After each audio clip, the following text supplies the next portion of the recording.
how are the Bruins coming home from that West Coast trip, or not West Coast, trip out west? 1-1-1 the record, coming off a loss to the Nashville Predators. You talked to head coach Jim Montgomery, after each of those games, not including the national game in Colorado, the game they won, but the last two games, you travel with the team back home. What's the vibe of the team right now? Underperforming, I think, would be the general theme. The expectations for this team were pretty high. Look, we've only played less than 10% of the season, so it is a small sample set, but it's the optics that I think are bothering everybody right now, because there's been some winnable games that they've let get away because they haven't had their A game themselves. And, you're looking for that growth. You're looking for that continuity in their game where they're coming together. They're understanding how they need to play as a group in order to make sure they have 2 points in their pocket most nights. And I think this road trip to Colorado, to Salt Lake, to Nashville was indicative of the first, 3-4 games that they played this year, where some good, some bad. And when you're some good, some bad, what are you? You're a 500 team. They were 1-1-1 on the trip, and they're a 500 team as they get ready to play the Stars with the next game, coming back home for a little mini 3-game homestand. So that being said, how about those optics? It's concerning to me, Adam, only because my expectations for certain individuals that had really good years last year, they are not being as impactful as they can be. And I'm not necessarily saying, I need production and I need goals, I need assists. No, I just need better overall play from certain guys. And they're man enough, and hockey players are thick-skinned enough, and they're willing to admit and look in the mirror and say, I can be better, I got to be better, I got to be better within the team system, and I got to be better individually. And I think that's what a number of the players are dealing with right now. That's what it looks like to me.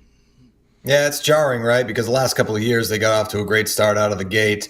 This year, 3-3-1. You got some new faces, some high expectations attached to some of the new faces as well. And you're coming off a loss to the Predators where you got shut out. And that was after Jim Montgomery had shuffled the lines again to try and get something going with this team. And they tried to generate opportunities in that game against the Predators. They weren't able to finish. And after that game, Charlie Coyle talked about what the team needed to do to generate opportunities and find the back of the net.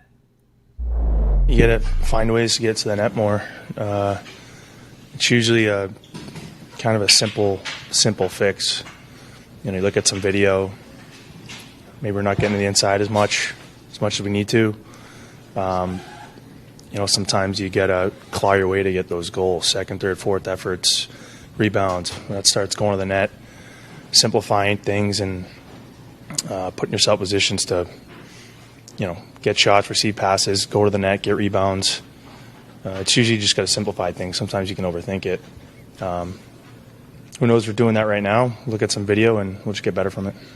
And there's so many new faces on this team. Is it too early to make any judgments? It's only 7 games in. Guys haven't, been in this system too long. Yeah, I mean, we're still building, right? Like you don't stop building till the season's done. We have a lot of new faces, and sometimes it takes a little bit to get acclimated, and where you're not thinking at all, you're just playing hockey, which is, when you're playing your best. You're not overthinking it. Where should I be? What's our system? So that's going to come better and better as we get more reps in practice, as we play more games. But that should sharpen up as we keep going forward. So, Brick, Charlie Coyle echoing some of what you already said. I want to get your thoughts specifically about the game against the Predators. We'll get into the lines coming up a little bit later, but in terms of, some of the opportunities they created, it seemed like the beginning of the second period, the beginning of the third period, especially that play off the face-off in the third period, David Pastrnak had an opportunity, and I think you had mentioned it during the broadcast that, if you told me that David Pastrnak had 2 breakaway opportunities and the Bruins were getting shut out, you wouldn't believe it, but that was the case. Yeah, it really wasn't a 4-0 game, Adam, when you watched it and you analyzed it by the end of the night. Did the Bruins deserve to win? No, you don't win in this league if you don't score goals.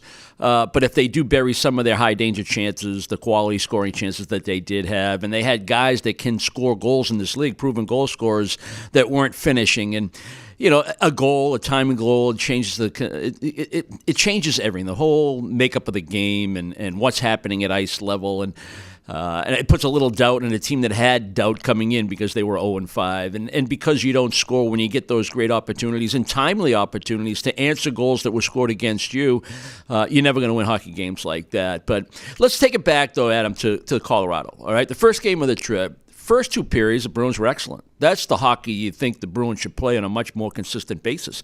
You know, it was led by the fourth line. They established offensive zone time. They transferred the puck side to side. They used the low-high game. All five guys involved. They simplified, got pucks in the nets, bodies in the net. That's exactly what Charlie Coyle's talking about. That's the offensive end. I'm not overly concerned with their ability to create offense in the offensive zone. There's enough creativity, there's enough talent, there's enough diversity in terms of different kinds of players that once you figure out who plays with who best, I think they'll score plenty of goals. It's the other end of the ice that's concerning to me, Adam. In order to play in the offensive zone, you got to come out of your own end. You got to come out clean. You got to have a clean exits. You got to have good positioning. We talked about this in the pregame show last night, Judd and I was saying that's the end of the ice that needs to be cleaned up. It's always been a strength of the Boston Bruins, and I expect this team to be in that category, you know, before too long. That means the center play has to get better. The defense decision-making has to get better. The wingers got to do it better. Everybody's got to be involved. Defending when you don't have the puck in your own zone, that's one thing. I'm talking about when you have an opportunity to make a play in order to get out of your own zone with some speed and some pace. They're playing slow right now. And why do you play slow? Because you don't have the puck as much. If you don't have the puck as much, you can't play fast. And you're defending and you're chasing, and you end up chasing the scoreboard. And that's not a winning formula. So move on to the game in Salt Lake. What a winnable game that was. You know, you have a 1-0 lead and you don't even have your A game. You got a 1-0 lead. That's not a great hockey team. I think they'll be playing meaningful games late in the year because they have some nice young talent and it's a new environment and everybody's finally on solid footing in terms of knowing that their paychecks are coming and that they're going to be there and ownership is solid. So I think they'll be okay. But that was such a winnable game. The Bruins are a better team. You have a 1-0 lead. You get a couple power plays. You don't extend the lead. And you just get that bad feeling like this team's just hanging around. Now it's not going to end well. And it didn't end well for the Bruins. A winnable game that you should have won. Now you come away, you're 1-0-1 on the trip, and you're kind of rationalizing as a team, like, okay, we'll be fine in Nashville. We have time off. It's a 7-game trip with 3 games, pretty spaced out. And then, you know, you lose 4-0 to a team that was hungrier than you, plain and simple.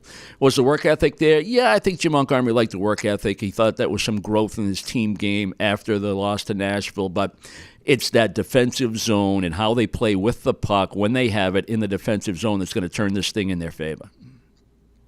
That's what I think was so disappointing, right? After watching that Colorado game, you thought that they were building and they were going to get to the point where, right? And so, yeah, they gave up the 3 power play goals, but, you know, to your point, you know. Pretty scary talent they can roll out there, that Colorado power play. Yeah, right. I thought they played.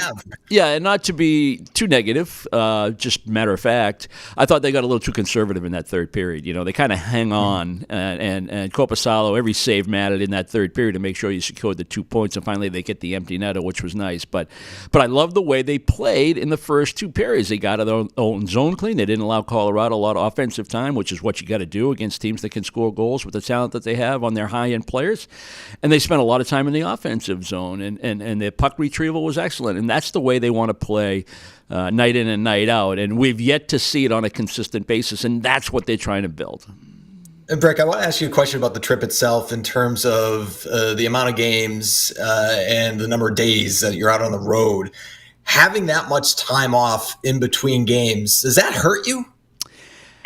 I don't know the answer to that, Adam. I know as a player, earlier in the year, I like to be on the ice every day, personally. You give me my days off later in the year when I probably needed it. But earlier in the year, when I'm still trying to find my game, fine-tune my game, handle the puck, get a lot of touches and practice, I wanted to be on the ice every day. Now, the way I understand it, because of the way the trip was set up and the off days that were scheduled during the 7-game trip when you're only playing 3 games, I thought was a little strange, but I was informed or educated that a lot of what the fitness guys do will dictate when they think rest is necessary. And that's all new to me. Educate me on that stuff because, hey, we used to have science side of it, right? You're talking about the sports exactly, science, yeah, exactly. And Adam, when I was playing, we did double sessions in training camp. That's unheard of, So lots to me to learn on that aspect of the game. So I defer to the pros, the experts, the specialists when it comes to rest versus work ratio, even if it's at the beginning of the year. But it was kind of a disjointed camp, wasn't it? You had some key injuries. Yeah. You probably played one too many exhibition games. The travel was funny. And I don't think it really lent itself to the Bruins being in the best they could be on opening night against Florida. But they are a 500 team. I'll take it. I think we'll all take it. But again, we open this conversation about the optics of what we are watching, both individually with certain players and collectively as a team. They're nowhere near where they can be and where they're going. We just want it to accelerate. Yeah, the sports science aspect of it, it's interesting, right? Because you're talking about, sort of the practice schedule and all those things, but that also dictates, when they leave cities, right? Yeah, right. If they decide to leave the city that night or sleep over the next day, it's all, based on whatever the sports science says is the right thing to do.